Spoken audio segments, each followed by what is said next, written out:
দেনা পরিশোধ করতে এবার যুক্তরাজ্যে বাংলাদেশের সাবেক ভূমিমন্ত্রী সাইফুজ্জামান চৌধুরীর সম্পদ বিক্রি করা হচ্ছে।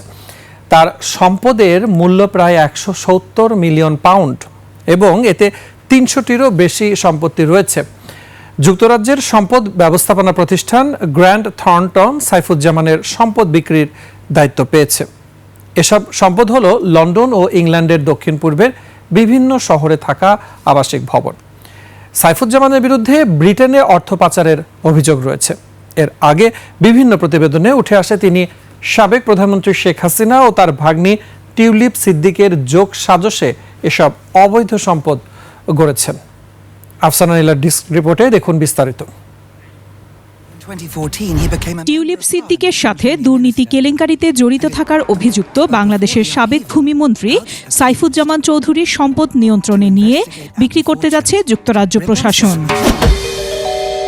বাংলাদেশ অবৈধ সম্পদ অনুসন্ধান শুরুর পর যুক্তরাজ্যে সাইফুজ্জামানের সম্পদের প্রাচুর্যের বিষয় বের হয়ে আসে। দেশটিতে তার 3 শতাধিক বাড়ি, ফ্ল্যাট ও অ্যাপার্টমেন্ট থাকার তথ্য উঠে আসে নানা প্রতিবেদনে। এসবের মূল্য প্রায় 17 কোটি পাউন্ড। ব্রিটিশ দৈনিক টেলিগ্রাফের প্রতিবেদন অনুযায়ী সাইফুজ্জামানের মালিকানাধীন 6টি আবাসন কোম্পানি দেশটির প্রশাসনিক প্রক্রিয়ায় চলে গেছে। টেলিগ্রাফ বলছে, ব্রিটেনে অর্থ পাচার করে এসব সম্পদ গড়েছেন তিনি। বাংলাদেশি কর্তৃপক্ষের আবেদনের প্রেক্ষিতে যুক্তরাজ্যের ন্যাশনাল ক্রাইম এজেন্সি এনসিএ গেল জুনে সাইফুজ্জামানের বেশ কিছু সম্পদ জব্দ করে। তার মধ্যে নর্থ লন্ডনের সেন্ট জনস উড এলাকায় 11 মিলিয়ন পাউন্ডের বাড়ি রয়েছে।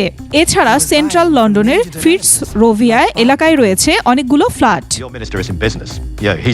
তবে সাবেক এই ভূমিমন্ত্রীর দাবি তিনি কোনো অপরাধ করেননি এবং বৈধ অর্থেই এসব সম্পদ কিনেছেন। তার বক্তব্য, এটি রাজনৈতিক উদ্দেশ্যপ্রণোদিত হয়রানি। যুক্তরাজ্যের গ্র্যান্ড থর্নটন প্রশাসক হিসেবে এসব সম্পদ বিক্রির কাজ করছে। এসব সম্পদ বিক্রি থেকে যে অর্থ আসবে তা ঋণদাতাদের অর্থ পরিশোধে ব্যয় করা হবে। ঋণদাতাদের মধ্যে রয়েছে সিঙ্গাপুরের ডিবিএস ব্যাংক, ব্রিটিশ আরব কমার্শিয়াল ব্যাংক এবং বাংলাদেশের ইউনাইটেড কমার্শিয়াল ব্যাংক। এসব প্রতিষ্ঠান $350 মিলিয়ন ফেরত চাইছে। আফসানা নীলা, ডেস্ক রিপোর্ট, 21 টেলিভিশন।